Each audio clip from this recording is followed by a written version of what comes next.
What up, world? Established Rich coming right back at you. My first story today, I wanted to comment on this Wayno Ebro video.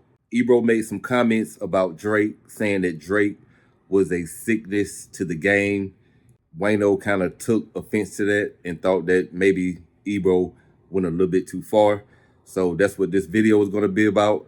Let's get into the comments that Ebro made about Drake. Sickness in the game. It could have been any artist. It's what Drake represents. We've been saying this for months. People love Drake. They love his music. We love his music.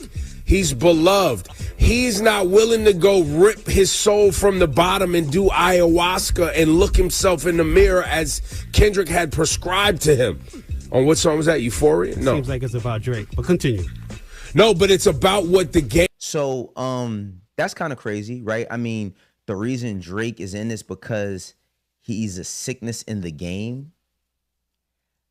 He's not willing to rip his soul from the bottom and go do ayahuasca and look himself in the mirror like Kendrick prescribed. It's about what the game does to someone that's trying to dominate it. All right, hold up. You over there, hold up. You hold up, y'all hold up. What the fuck is we talking about here, bro? What are we talking about? Okay, now Wayno finds that hard to believe that the reason Drake is in this situation is because he's a sickness in the game. I 100% agree with Ebro. And let me add this point. Reflecting on his experience, growth, and changing dynamics of his career could allow Drake to tap into new emotions, depths, and explore different themes, resulting in more introspective and relatable content. This type of evolution in his music could resonate deeply with fans as they often connect with artists who show vulnerability and personal development. Additionally, taking time for himself could help him refine his craft, experiment with new sounds, and evolve beyond any creative ruts or pressures to conform to mainstream trends. And that's kind of is exactly what Ebro is saying. He needs to take some time and reflect. We are ready for a reset. It's not that anybody thinks Drake is not talented or that Drake does not make great music. We all know Drake makes great music. He's been at the top of the game for the last 12 to 15 years. But for someone to say that he's a sickness to the game, I think you have to understand what he means. In terms of likability, fans generally appreciate when celebrities show signs of growth and authenticity. If Drake demonstrates a commitment to self-improvement and is open about his journey, it could enhance his connection with listeners who admire transparency and resilience. By showing that he's focused on personal well-being and genuine artistic expression, he could solidify his reputation as both a relatable figure and a dynamic, evolving artist. This reflective period could lead to more meaningful music, strengthen his connection with fans, and elevate his influence in the industry. And I wanted to add those things so you know exactly what we mean when we say Drake needs to take some time and reevaluate what's going on. I think by him doing that, it could only help him. There could be no negativity from you taking a break and taking some time to focus strictly on your mental health. I had a conversation with my friend, and being that I'm such a mental health awareness type of guy, I was concerned about Drake's mental health. I know people like to get down on Drake and kick him, but to be honest, I think he should take some time and focus on his mental health for his son, for his family. He's basically running on fumes mentally, in my opinion. I don't know Drake, but what he's experienced in the last 6 to 8 months would be hard for any human being, to handle. That's a lot on your shoulders, being called a PDF file by the entire world, and you've never been charged with a crime, and not to mention the personal and professional relationships that have been strained because of this situation. So I really feel for Drake on that end as far as his mental health. So that's another reason why I recommend him taking some time to reflect on this situation and work on his mental health. I want to play this next clip of just Wayno himself explaining that hip hop has too many crossing guards. Let's check it out. soul from the bottom. What do you know about this nigga personally, bro? What do you know about him personally? I know it's public.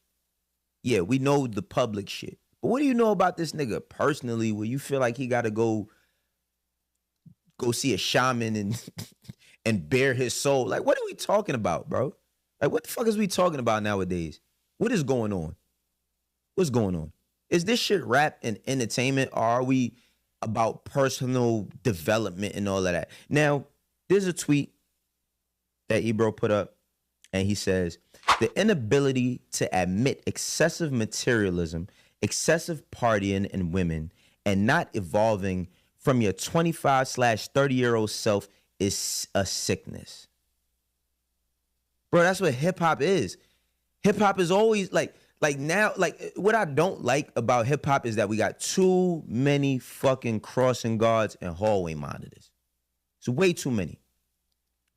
Hip hop has always been this place that people would love to say expression. Expression, expression, expression. You know how many girls I grew up with that know the song Ain't No Fun If the Homies Can't Have None?